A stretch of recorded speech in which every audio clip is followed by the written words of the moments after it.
When I was 16, I worked part-time at a grocery store. It wasn't the best job, but I needed the money. However, my manager was a nightmare. He had a reputation for being a creepy and unpleasant person. He would always hit on attractive women who came into the store, making them uncomfortable. But that wasn't the worst part. He would make me do tasks that were no part of my job, like cleaning the store's dark and dingy basement. I'd hear strange noises and see shadows moving around me. I just felt like I was being watched. One particular arduous evening, I found myself once again tasked with the thankless job of cleaning the basement. As I made my way down the creaky stairs, I couldn't help but feel a sense of frustration and resentment building within me. With each step, I muttered under my breath, "I'm a cashier, not a janitor. Why did he even hire me if he just wanted me to do these menial tasks?" Suddenly, my train of thought was interrupted by a loud and jarring crash that seemed to emanate from the darkened corner of the room. My eyes were drawn to a large closet or pantry that was tightly shut, and the sound originated from within this mysterious chamber.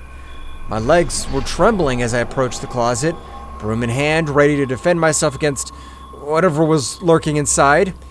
The door appeared to be locked, but as I drew nearer, I caught a whiff of foul odor, as if something had been rotting inside for weeks. The stench was nauseating, and I had to cover my nose with my sleeve to avoid gagging.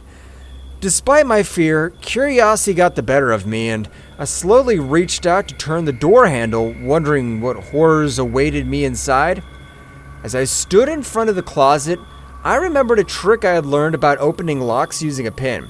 I decided to give it a try and inserted the pin into the lock. After a few attempts, I heard the creepy sound of the lock clicking open. I felt a mix of excitement and nervousness as I slowly pushed the closet door open, revealing a dark, musty space filled with large and dirty boxes.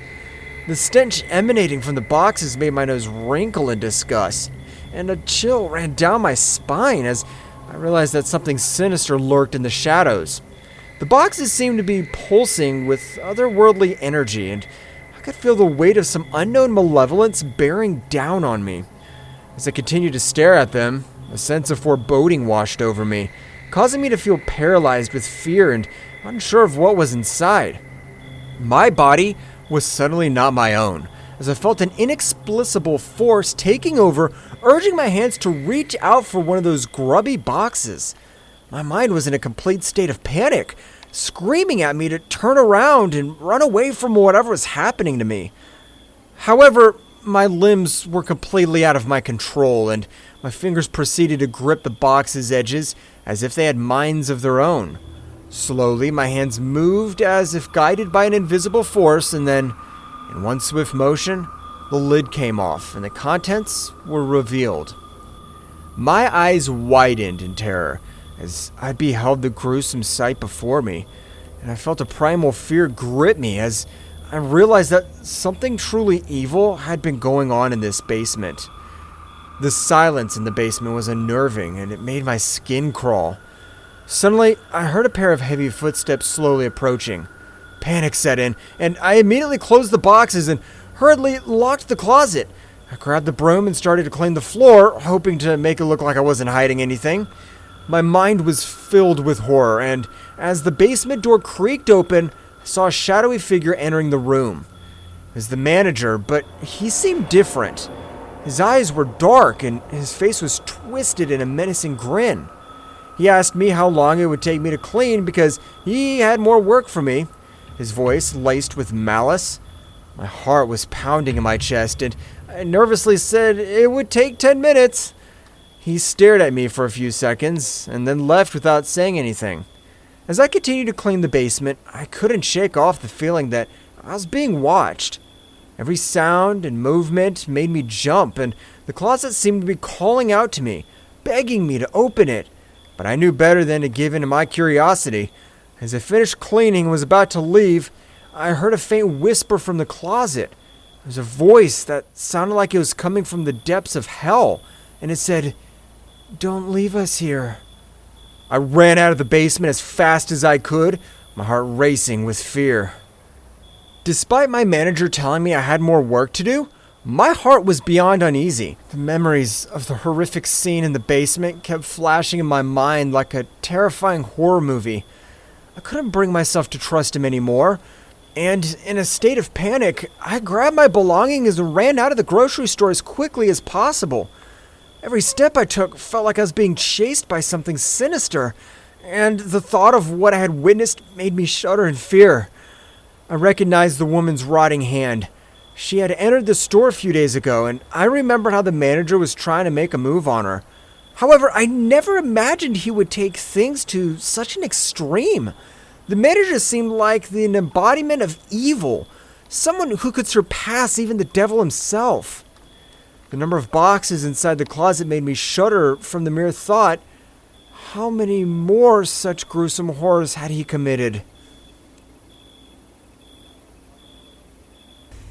Hey guys, thanks so much for all the support. If you haven't subscribed to the channel yet, please feel free to do so.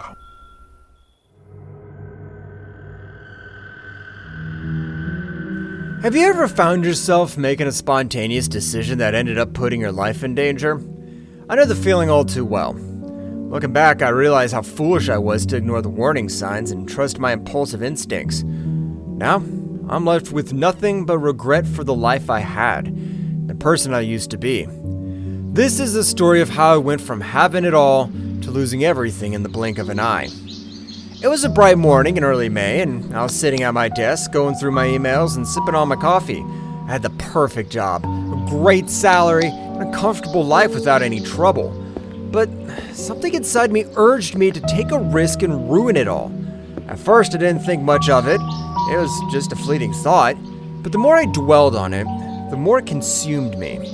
Soon enough, I found myself throwing caution to the wind and making a reckless choice that would turn my life upside down. The sudden impulse to resign from my job took me by surprise. Without giving much thought, I found myself typing in my resignation letter, my fingers moving hastily over the keyboard. As I completed the letter, I got up from my desk and headed straight to my manager's office to seek his signature before submitting it to the HR department. Upon seeing me, my manager's face contorted with worry, and he asked what was wrong and why I wanted to leave. I was taken aback, not knowing how to articulate my thoughts. I couldn't say that I wanted to experience the uncertainty of being unemployed, so I told him that I needed a break from work life for a while. My manager, sensing something amiss, suggested that I could take a leave if I wanted, but I declined, knowing that I needed to follow through with my decision. As soon as my 15-day notice period ended, I found myself jobless yet financially stable. Without a second thought, I was seized by a sudden urge to engage in reckless behavior that I had never dared to indulge in before. Smoking, drinking, drugs, and other impulsive acts. In the initial 15 days, I was able to recall the events of each day, but as time passed, my impulsive behavior grew on me, and my memory of everyday life became blurred. I vaguely remember my morning routine where I would light a cigarette before even thinking about having breakfast. Time flew without wings, and the reality of the situation finally hit me when I decided to check my bank account for the first time in 4 months. To my dismay, I had burned through 80% of my savings. Panic set in as I realized I needed to find a way to make ends meet, but the thought of returning to a corporate job was unbearable. I needed a change of pace, something that would allow me the flexibility to indulge in my newfound unhealthy habits, but also afford me enough to pay the bills. After days of searching, I stumbled upon a part-time job at a local grocery store. It was an evening shift job, but the pay was good enough to sustain me. Although it was nowhere near the salary package I had been accustomed to at my previous job, it was enough to keep me afloat. My thoughts that nothing could go wrong were proven wrong once again when I was working around 10:30 p.m. and I had the urge to inhale the substance I used to carry in my pocket recently.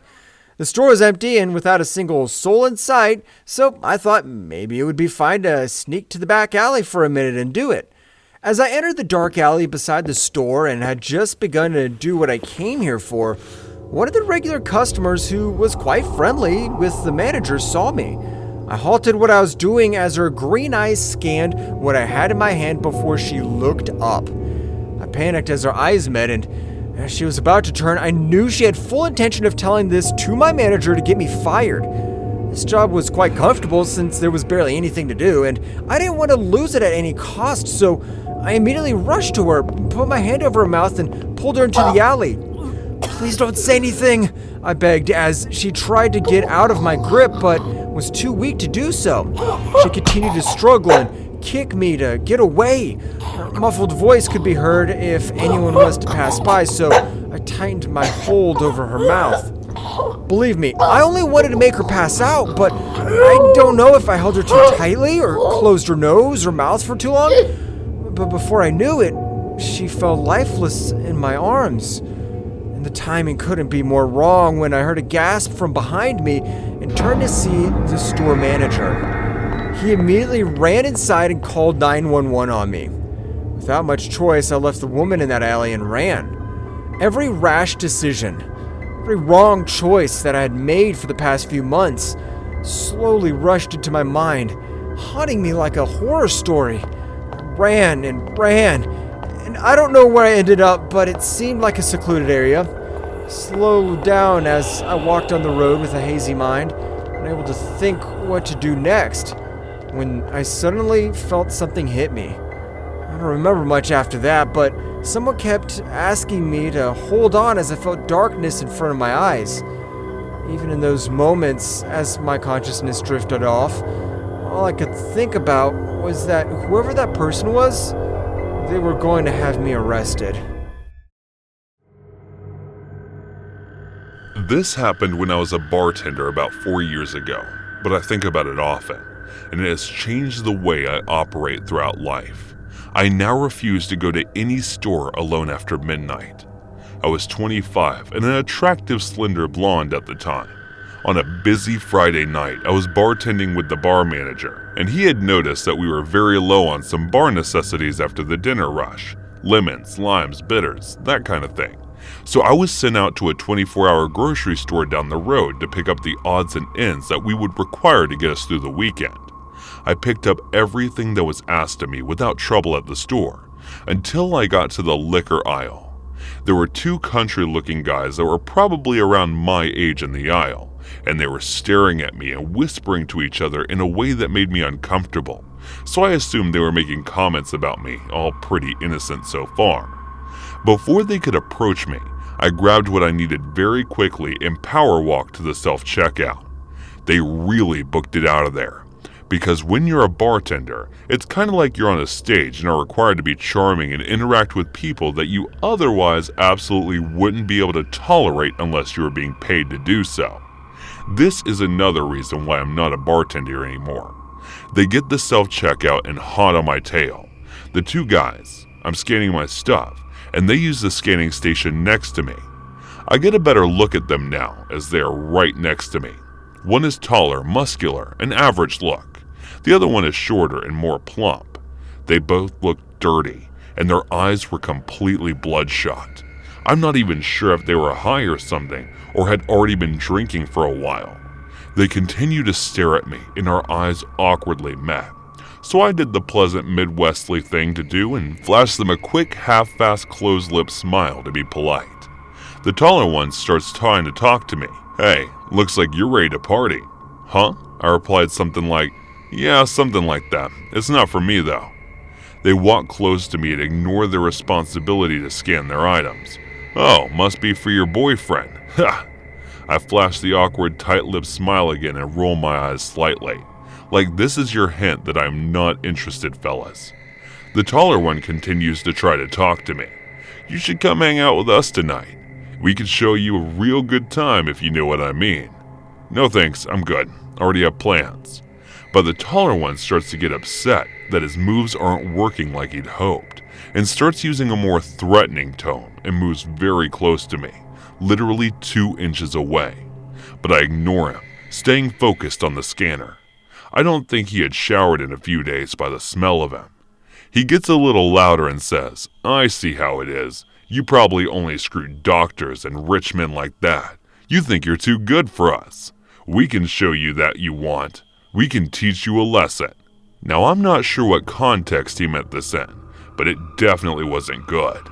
Still looking at him, I turn away. So my body is blocking his view of my purse, which I set on the scanner to grab my 4-inch pocket knife out and slide it up my jacket sleeve in case I need to protect myself, acting like I'm searching for my wallet. I do this, however, in view of the self-scan worker stationed at the podium, and look at her eyes with wide eyes trying to communicate that I do not feel safe and that I might need help. I turn back to the machine and slide my credit card to pay, while the creepy and hostile guys are practically standing on top of me. The machine malfunctions and starts beeping. The lady worker comes over immediately, and the guys standing next to me change their expression from "I'm planning to torture you for a few days and toss your body to a creek" to just your friendly, good old country boys making polite conversation of their hair. They actually tried to act like I knew them and were friends, so the worker wouldn't be alerted to their ill intentions. They tried joking with the worker, saying I was stealing something and that's why the machine went off. The worker was definitely not buying it. She was a 6-foot-tall woman with some muscle on her. I wouldn't mess with her on my best day. She pressed a few buttons on the screen, shooting. The guy's a very unimpressed look when they were trying to act charming and cancels the order completely. She turns to me and says, "I'm sorry for the inconvenience, ma'am. The machine seems to not be working correctly. Will you gather your things and I'll ring you up in an actual register?" She puts her hand on my back and gives me a wide-eyed look like I gave her a minute earlier, letting me know that she sees I'm in danger. I pick up my things and follow her to the register that's near the security office. The guys linger around the self-scan, still glaring at me, and eventually complete their purchases, but standing at the exit assuming they're waiting for me. I felt like I would be walking to my death. If I made it to the exit in that moment, the workers kept a close eye on the guys and scans my items. As she's scanning, she tells me there really wasn't anything wrong with the machine I was using. It just misread my credit card, and she said I had a bad feeling about those guys from the moment they walked in. And when I saw them getting aggressive toward you, I already ranked security to be ready to walk you to the parking lot and make sure you left safely when you're ready to leave. When I saw you take that knife out and put it in your sleeve, getting ready to protect yourself. Good girl. As much as I'd like to see you show them they picked the wrong girl to mess with, I'm glad I was able to pull you aside and make sure you were safe. I see them waiting by the door for you. I'll just keep pressing buttons on the screen and act like I'm having trouble with your order until they give up and go outside. Our security officer and I are both going to escort you to your vehicle when you leave. I thought to myself, this woman seriously deserves a raise. I thanked her over and over again and told her what they said to me, and I was getting afraid because I don't know what these guys are capable of. As I'm talking to her, my bar manager calls me to see what's taking so long. I explain what's happening, and he was obviously very concerned and ready to come up there himself and kick some ass. A sweet sentiment indeed. By the time I hung up, the guys had given up and walked out to the parking lot.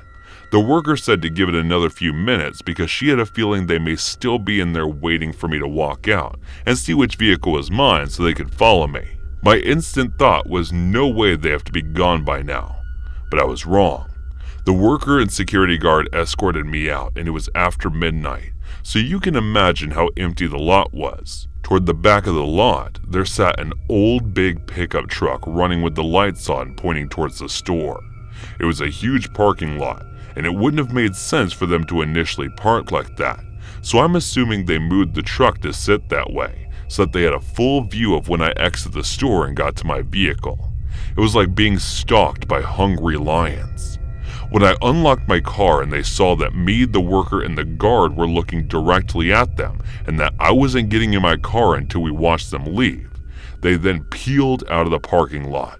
I mean, they seriously did a burnout to establish that they were pissed and trying to intimidate us. Our poor creeps didn't get their way. I thanked the worker and the guard over and over again, as I'm certain that they had just saved my life, or at least saved me from having to live with whatever those guys were planning to do with me. I did write a long letter to the store manager and their corporate location, describing how their employees protected me and how grateful I was. I really hoped that earned her a promotion bonus raise or something. She didn't know me at all and was ready to protect me, which really isn't her job, but she did it anyway. Needless to say, I do not go late night shopping by myself anymore, and never will. Again.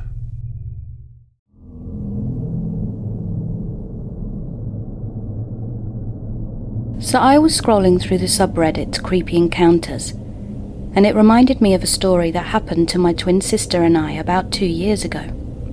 We were 22, almost 23 when it happened, and as we'd moved to a different town to pursue our studies, we'd only come home for the holidays. It was a summer's evening, and our father wanted to cook us all something, but was missing a few things, so we all decided to go to a little grocery shop in the city centre. It was too late to go to a supermarket and a bit too far. My father didn't want to go too far for just a few things that were easy to find closer to home, if a bit more expensive. And when we got there, he stayed in the car and sent my sister and I in to get the things we needed. We were discussing which brand we wanted and the price, and an old guy, enough to have grandkids, interrupted us. He asked if we were twins, which is obviously a question we are used to hearing. So we smiled politely and answered that yes, we are twins. Cue the, "Oh, you look so alike" spiel. For the record, we don't think so. But we are used to each other, so we know all the differences between our physical appearance. Then the question followed, which one came out first? Which always makes me feel uncomfortable. But when they're nice, I try not to show my discomfort. But then this guy started asking if we had boyfriends, if we wanted to have children, and if we planned to stay together, etc. And it was starting to get creepy. But as I'm quite the introvert, I didn't say it outright, but did make sure to show it in my body language, that I was immensely creeped out. I turned away from him and looked at the cash register. He then started to say that he wanted to marry my sister, that her eyes were a mirror, and that he could see she is so kind and docile. Even if it was creepy, I couldn't help but laugh in disbelief, because really, my sister, kind and docile. She is actually so sassy and savage, and I love her for it. He said their children would be so beautiful, and at this point it was past being creepy, and I was getting really pissed. Why the fact that we are twins make him and other people in general think they can say things like that, or ask personal questions.